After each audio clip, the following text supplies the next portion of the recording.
Hello friends, आज के इस वीडियो में हम लोग जानेंगे कि 1 एम्पियर में कितना वाट होता है। इसको देखिए हम लोग बिल्कुल आसानी से समझेंगे। देखिए हम लोग सबसे पहले जानेंगे कि एम्पियर क्या होता है, वाट क्या होता है, वोल्ट क्या होता है और प्रतिरोध क्या होता है। देखिए हम लोग सबसे पहले वाट को समझेंगे। देखिए कोई भी विद्युत उपकरण कितनी शक्तिशाली है उसको वाट में मापते हैं। जैसे देखिए आप दुकान पर जाते हैं तो आप देखिए इस तरह से बोलते हैं कि हमको 20 वाट का बल्ब चाहिए। यानी देखिए यह जो वाट है विद्युत उपकरण की शक्ति को बताता है। देखिए वाट से बड़ा यूनिट होता है किलोवाट। अगर देखिए 1 किलोवाट में बात करें कि कितने वाट होता है तो देखिए 1 किलोवाट में 1000 वाट होता है। देखिए आप शक्ति को एचपी में भी माप सकते हैं। एचपी कहने का मतलब है हॉर्स पावर। देखिए कभी कभी आपसे सवाल पूछा जाता है कि 1 एचपी में कितना वाट होता है तो देखिए 1 एचपी में 746 वाट होता है। देखिए यह होता है वाट। अब हम लोग समझेंगे कि एम्पियर क्या होता है। देखिए जिस तरह से आप वज़न को केजी में मापते हैं, दूरी को मीटर में मापते हैं, उसी तरह से देखिए विद्युत धारा को एम्पियर में मापा जाता है।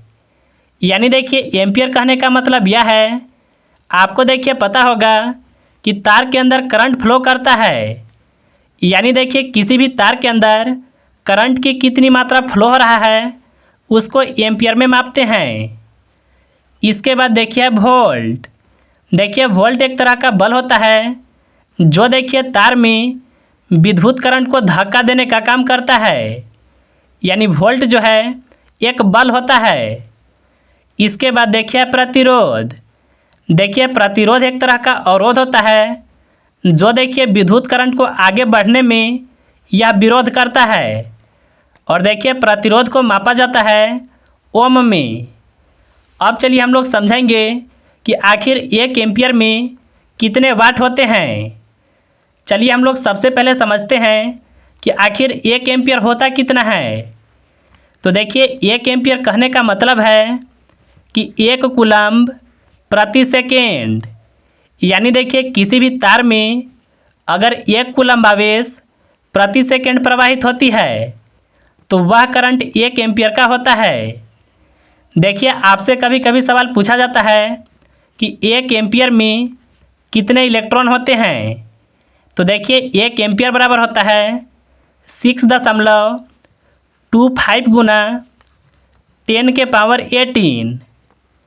यानी देखिए 1 एम्पियर में इतने इलेक्ट्रॉन होते हैं।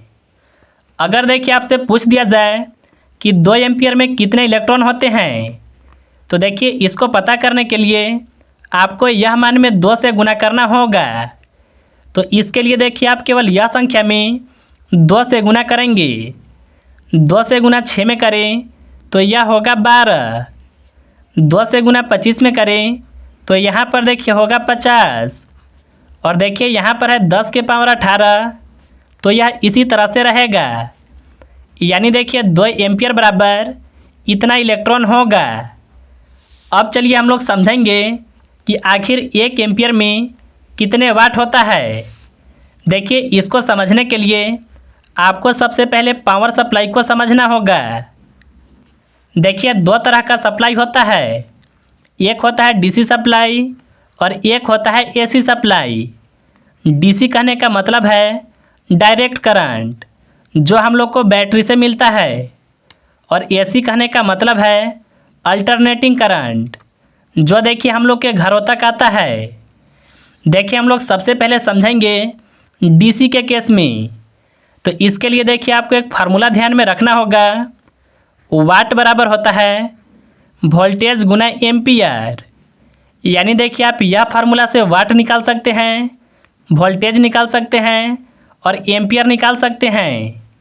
तो देखिए हम लोग को पता करना था कि 1 एम्पियर में कितने वाट होता है। तो देखिए इसको हम लोग कैसे पता करेंगे। इसके लिए देखिए आपको सबसे पहले पता होना चाहिए वोल्टेज और एम्पियर। देखिए डीसी के केस में जो वोल्टेज होता है वह मान लीजिए कि 12 वोल्ट है, तो इसके जगह पर 12 को लिखेंगे। और 1 एम्पियर का लोड है ना, तो यहाँ पर गुना में लिखेंगे 1 को। 12 से गुना 1 में करें तो यहाँ पर देखिए आएगा 12 वाट। यानी देखिए अगर आप 12 वोल्ट की बैटरी पर 1 एम्पियर का लोड कनेक्ट करते हैं तो इसका मतलब यह है कि वह जो उपकरण है वह 12 वाट का होगा। यहीं पर अगर मान लीजिए 24 वोल्ट की बैटरी है, यानी देखिए अगर आप 24 वोल्ट की बैटरी पर 1 एम्पियर का लोड देते हैं तो इसका मतलब यह है कि उपकरण 24 वाट का होगा। तो देखिए इस तरह से आप बिल्कुल आसानी से आप एम्पियर से वाट को निकाल सकते हैं। देखिए आप चाहे तो एम्पियर को भी निकाल सकते हैं।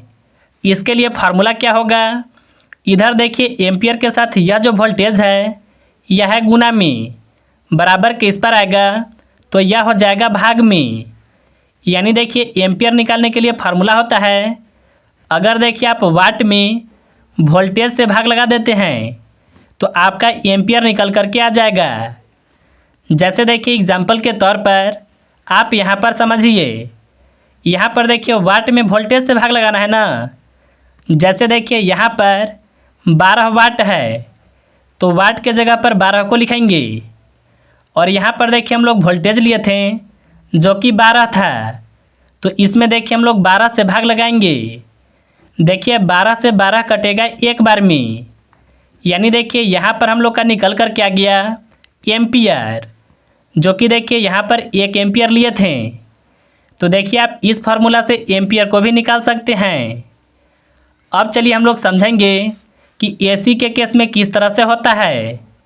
देखिए इसमें भी आपको सबसे पहले फार्मूला को समझना होगा। देखिए इसका फार्मूला होता है वाट बराबर वोल्टेज गुना एम्पियर।